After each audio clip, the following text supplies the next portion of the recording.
Bonjour, donc Emmanuel Cuot, je suis responsable de département à la Banque Populaire de l'Ouest. Et je suis ici parce que je covoiture avec un de mes collègues, Sébastien.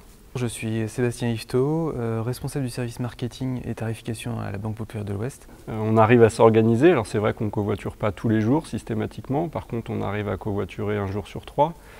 Et à partir de là, on s'adapte en fonction du planning, il peut changer d'un jour sur l'autre.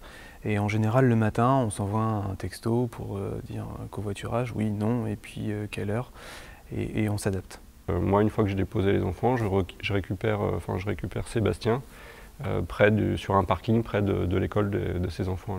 C'est pas forcément pour des raisons économiques qu'on covoiture, mais c'est aussi un sas de décompression parce que le soir, quand on rentre et que la journée de travail était un peu difficile ou qu'on a des choses qui nous trottent dans la tête, ça permet aussi de faire un peu de co-développement finalement, puisqu'on va travailler un sujet ensemble, on va y réfléchir à deux et ça va apporter d'autres idées. Alors Polaris est situé sur une zone assez encombrée à Saint-Grégoire, effectivement.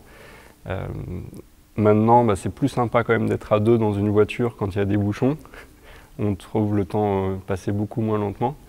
Et puis, c'est vrai qu'on se dit qu'on contribue un petit peu à décongestionner la zone en étant deux plutôt qu'à deux voitures. Bon, je peux parfois être tête en l'air et ça peut m'arriver une fois, ça m'est arrivé une fois je crois d'ailleurs de partir un matin et puis arriver à 11 h, ah mince, en fait je suis pas là cet après-midi.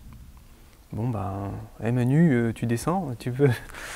On va rentrer ce midi parce qu'il faut que tu récupères ta voiture, je vais pas pouvoir revenir te chercher. Donc voilà.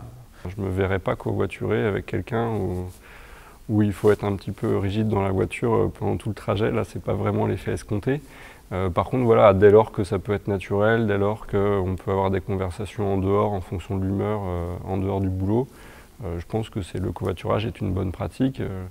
Et après, ça permet aussi de rencontrer du monde, de savoir qu'on habite dans une même zone, etc. Maintenant, c'est vrai que nous, on a choisi la voie de la facilité parce qu'on se connaissait avant, on savait qu'on habitait. Maintenant, je sais qu'avec le travail, ça arrive. J'ai aussi des personnes de mes équipes qui habitent pas très loin de chez moi. Ça peut nous arriver, rarement, mais de temps en temps, de covoiturer pour dépanner en cas d'indisponibilité d'une voiture, par exemple.